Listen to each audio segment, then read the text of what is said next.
नमस्कार दोस्तों। आज पितृ ऋण की श्रृंखला में जानेंगे हम केतु का ऋण, यानी कि दरगाही ऋण बोलते हैं इसको। वो ऋण जो कि लगता है जब आपकी कुंडली में 6th हाउस में चंद्रमा या मंगल हो।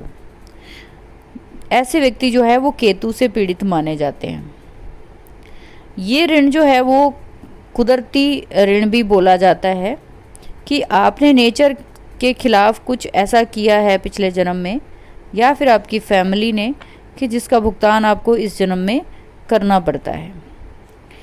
यहाँ पर ये बोला जाता है कि इस ऋण को कुदरती या फिर देव देवी ऋण का दोष भी कहा जाता है। इसके कारण क्या होते हैं? इसका कारण ये माना जाता है, इसकी निशानी ये मानी जाती है। कारण ये माना जाता है कि इस व्यक्ति ने पिछले जन्म में अपनी क्रूरता दुष्टता के कारण दूसरे के बच्चे को जो है वो नुकसान पहुंचाया, उसकी हत्या कर दी, या फिर उसके वंश को जो है वो ख़त्म कर दिया है। कई बार ये आपने देखा होगा कि ख़ानदानी या फैमिली में, रिश्तेदारियों में जो है चाचा ताऊ या ऐसे हम दुश्मनी के रिश्तों में कई बार जो है दूसरी फैमिली को इतना नुकसान पहुंचा देते हैं कि वो उस वंश में कोई बचता ही नहीं है उस चीज़ को यूज़ करने के लिए। दूसरे की संतान को मार देना, या फिर आपने कुत्ते को बहुत ही बुरी तरीके से मारा हो, या आपकी फैमिली में किसी कुत्ते को किसी ने बहुत बुरी तरीके से मार दिया हो। लालच के करके आपने किसी का धन हड़प लिया हो, नीयत आपकी ख़राब हो जाए, किसी की संपत्ति को, किसी की धन को देखकर हम कई बार क्या करते हैं, धोखे से उसको जब्त कर लेते हैं, किसी की धन को, कि वो कौन सा देख रहा है। या समझ लीजिए कि आपके पास किसी का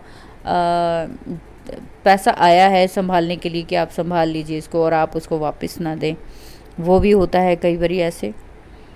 दूसरा जो है, ऐसे व्यक्ति जो है वो या तो कुत्तों को बहुत मारते हैं, उनका कुत्तों से बहुत जो है दुश्मनी होती है, रिश्तेदारों से बिल्कुल भी इनका जमती नहीं है, सबके दुश्मन बने रहते हैं, ये सभी को अपना दुश्मन मानते हैं।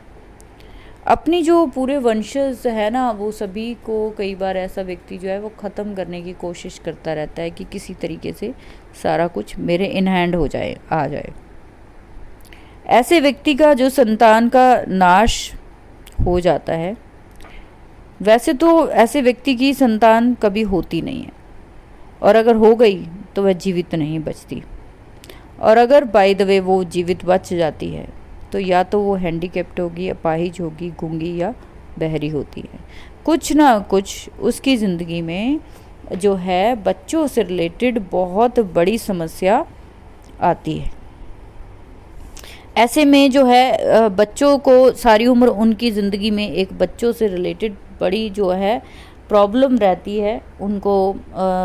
उनके जो है सारी उम्र जो है वो निकल जाती है, या तो औलाद नहीं होती, बहुत इलाज करवाने के बावजूद, अगर हो भी जाती है तो होने के बाद और भी ज़्यादा मुसीबतों में वो फंस जाते हैं, और उस औलाद के होने के बाद दिन पर दिन वो बर्बादी की तरफ जाना शुरू हो जाते हैं।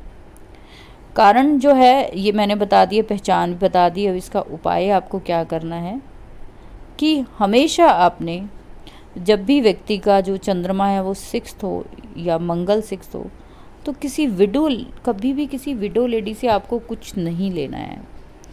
आपको उल्टा हमेशा अपनी ज़िंदगी में एक नियम बनाना है कि आपने विडोज़ की हेल्प करनी है, विधवा स्त्रियों की हेल्प करनी है। आपको जो है सपरिवार, जैसे कि पिछली वीडियोस में मैंने बताया, पूरे ब्लड रिलेशंस में खानदान से पैसा इकट्ठा करके आपको 100 कुत्तों को एक दिन में भोजन कराना है।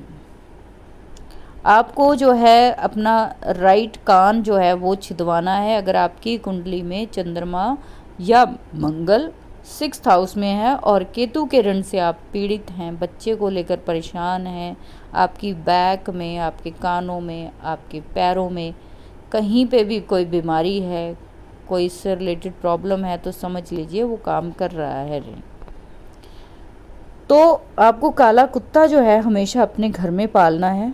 आपकी बचाव होता रहेगा हमेशा इस ऋण से। आप जब कुत्ते की सेवा अपने घर में करेंगे, आपको राइट कान जो है उसमें सोना पहनना है, छोटी सी चाहे आप तार पहने, राइट साइड के एक कान में आपने देखा होगा जितने भी गुरु के चेले हैं वो सभी जो है अपने राइट कान में एक बाली या फिर गोल्ड का कुछ टॉप्स या कुछ जेंट्स जो है वो डाल के रखते हैं। उसके पीछे कारण यही होता है कि आप अपने बृहस्पति की मदद ले रहे हैं अपने कानों में सोना धारण करके। आपको वो मार्गदर्शन देगा जब अपने कान में आप सोना धारण करेंगे। जो आपने गलतियां की हैं उसमें क्षमा जो है वो देगा उसके बाद जब आप उसकी शरण में जाते हैं। आपने देखा होगा जितने भी सिंगर्स हैं, जितने भी एक्टर हैं, कई बार वो बात करते करते अपने गुरु का नाम लेते लेते अपने राइट कान को टच करते हैं। उसके पीछे लॉजिक यही होता है कि मैं आपका जो है एक तरह से चेला हूँ। मैं अपने गुरु से हमेशा, यानी कि कान पकड़ने का मतलब ये है कि मैं आपका स्टूडेंट हूँ, मैं आपका चेला हूँ। तो इसीलिए गुरु का जो चीज़ जब जैसी आप कान में पहनते हैं तो केतु आपका पॉजिटिव होना शुरू हो जाएगा। आपके घर में जो औलाद नहीं हो रही है वो औलाद होगी, क्योंकि औलाद को लेकर ही सबसे बड़ी समस्या जो है ऐसे व्यक्तियों को या हेल्थ से रिलेटेड प्रॉब्लम जो है इन लोगों को देखने को मिलती है ताउम्र। तो आप ये उपाय करेंगे तो आपको बहुत अच्छे रिजल्ट जो है वो मिलने वाले हैं। इसको आपको साल में एक बार ज़रूर करना है। इससे कि क्या होगा कि हमेशा के लिए जो धीरे धीरे इन चीज़ों से आपको छुटकारा मिलना शुरू हो जाएगा। तो अपनी सभी से ये जो जानकारी है प्लीज़ शेयर कीजिए ताकि सभी की प्रॉब्लम हल हो सके। और अगर आपको ये जानकारी अच्छी लगी हो तो प्लीज़ लाइक और सब्सक्राइब ज़रूर कीजिए। Thank you.